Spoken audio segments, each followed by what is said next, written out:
As the Chinese Communist Party celebrates 100 years, there are things they don't want to talk about, like the Tiananmen Square massacre.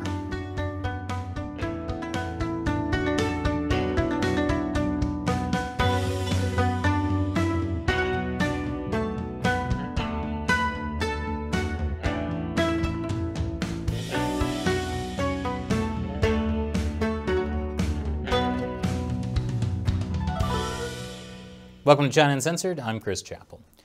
On July 1st, the Chinese Communist Party will be turning 100, and they're throwing themselves the birthday party of the century. You know what they say, ain't no party like a communist party, because a communist party insinuates itself into every part of your life, subverting society until there's no escape. It's a catchy song. The Chinese Communist Party is big on anniversaries, celebrating the ones they want you to remember, and arresting people ahead of the ones they want you to forget. And this 100th anniversary celebration is a theme party. The theme is, without the Communist Party, there would be no new China. It's the same theme as all their parties. This year, they're celebrating that theme with everything from patriotic films to mass weddings, and the message to follow the party forever. How romantic. The Chinese Communist Party is also using this year's celebrations to further elevate its own mythology, using some pretty religious language. In party literature and state media, former revolutionary bases are labeled holy sites, and the almost obligatory visits to such locations by the rank and file are meant to baptize members in the communist faith. Of course, you can't baptize people in the communist faith without sweeping a few things under the rug. Thornier subjects, infighting and purges in the upper echelon, and ruthless mass political campaigns dating back to the party's early days are almost never touched on. You mean the Communist Party isn't telling the truth about history? I'm shocked. It's happening in Chinese state-run media as well. For example, here's a poster series of key events during the party's 100-year path to glory. They're doing one poster for each year since 1921. Like in 1987, the poster is about the 13th National Congress. In 1988, it's about the establishment of the Hainan Special Economic Zone. And in 1990, it's about the opening of the Shanghai Stock Exchange. Oh, that's odd. The posters go from 1988 straight to 1990. There's no poster for 1989. I guess nothing important happened in China in 1989. You know, after seeing all this excitement, we want to get in on the festivities too. So here on China Uncensored, we're going to do a special series to celebrate 100 years of the Chinese Communist Party. But we're going to cover the things that the Chinese Communist Party might want to skip. We're calling it 100 Years of Things That Never Happened. More after the break. Welcome back. First up on 100 Years of Things That Never Happened, the 1989 Tiananmen Square massacre, or as many young mainland Chinese people call it, what's that? The Chinese Communist Party simply refers to the massacre as the June 4th incident. That is, when they are forced to mention it at all. The party much prefers making people forget the whole thing ever happened, which has led to what some call generation amnesia. The official party line is that student protests in 1989 were a counter-revolutionary riot. You see, violent students attacked the poor, heavily armed soldiers who had to shoot the students as well as innocent bystanders to defend themselves. The Tiananmen Square massacre is a huge turning point in modern Chinese history. There may well be a parallel universe where the crackdown never happened and China is now a liberal democracy. And only Quinn Mallory has seen it. Yes, sliders. I said we were going to talk about things people have totally forgotten. The massacre was the Chinese Communist Party's final response to 7 weeks of protests, led by students demanding political reform, less corruption, freedom of speech in the press. Only towards the end of the protest did people start talking about democracy. The students weren't trying to overthrow the Communist Party. They believed the Communist Party could reform itself. Turns out the answer was no. The student protests at Tiananmen Square started after Hu Yaobang died on April 15, 1989. Hu was one of the only outspoken liberal reformers in the Communist Party. He had been purged from the party by Chinese leader Deng Xiaoping, after Deng blamed Hu for student protests in 1986. At the time, people were like, who got purged? That's right, who got purged? Hundreds of thousands of students showed up in Tiananmen Square for Hu Yaobang's funeral. That morphed into a series of protests and marches. But it all could have died down again if the party hadn't issued an editorial in the People's Daily on April 26, titled "The Necessity for a Clear Stand Against Turmoil." It described the protests as a well-planned plot to overturn communist rule. This editorial gave new life to the student protest and sparked protests across the country in support of the students. The students saw themselves as patriotic. They were protesting for the good of the country. And now, workers, intellectuals, and ordinary citizens started to join in.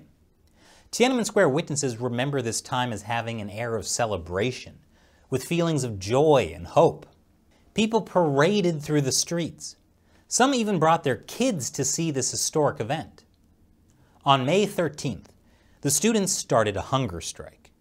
These were some of the reasons the students gave for the strike: widespread illegal business dealings by corrupt officials, the dominance of abusive power, the corruption of bureaucrats, the fleeing of a large number of good people to other countries, and the deterioration of law and order.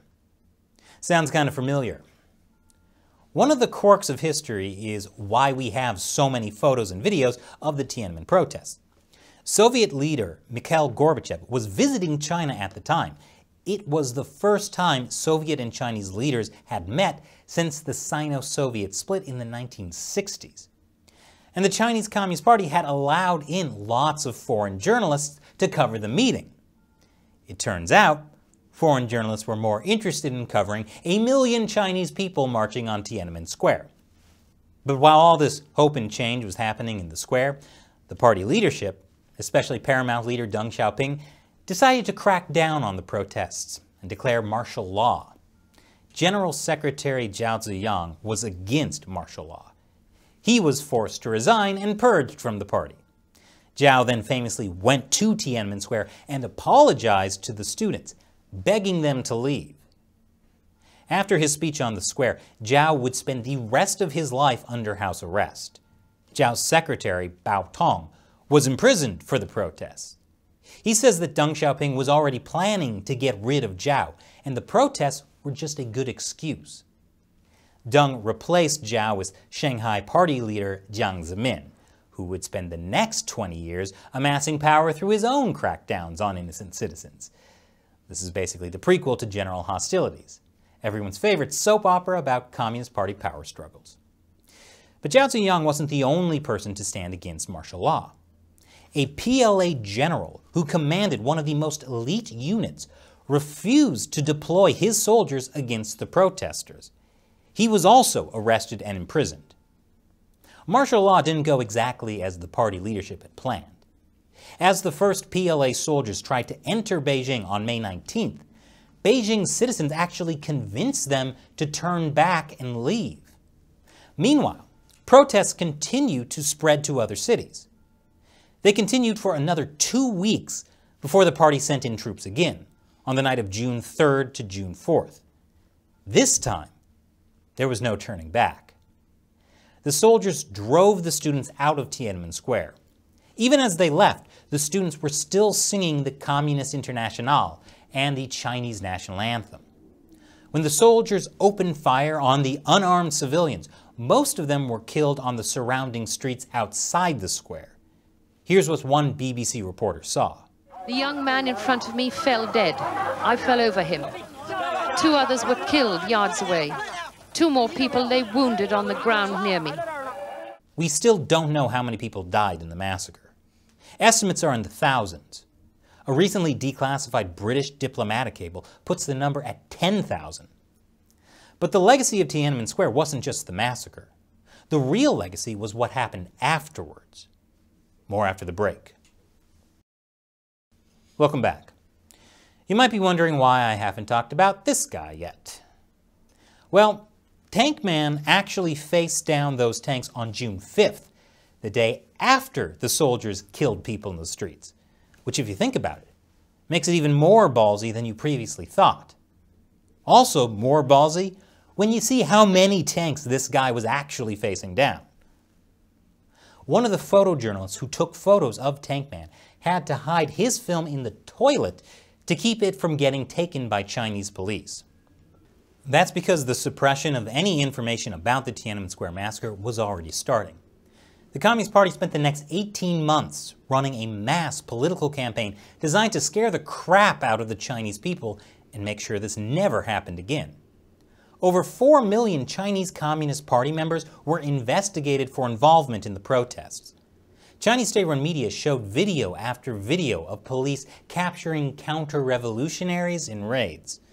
Some of the students involved in the protests escaped, others were arrested and sentenced. People were told the best thing to do was to forget, to the point where many were even afraid to admit they had family members who had been killed in the massacre. The Chinese Communist Party had a new bargain for the Chinese people. Shut up about politics and we'll let you make money. And most people took that bargain. The party also started a new patriotic education campaign that used nationalism to erase the memory of any wrongdoing by the party. As Chinese artist and former Tiananmen soldier Chen Guang says, China's political education forces you to forget what happened in the past. Forget the bad things that the party did and only remember the good things. A few years ago, we interviewed Tiananmen survivor Fang Zheng. He lost both of his legs after he was run over by a tank on June 4th. Fang says the party is waging a memory war.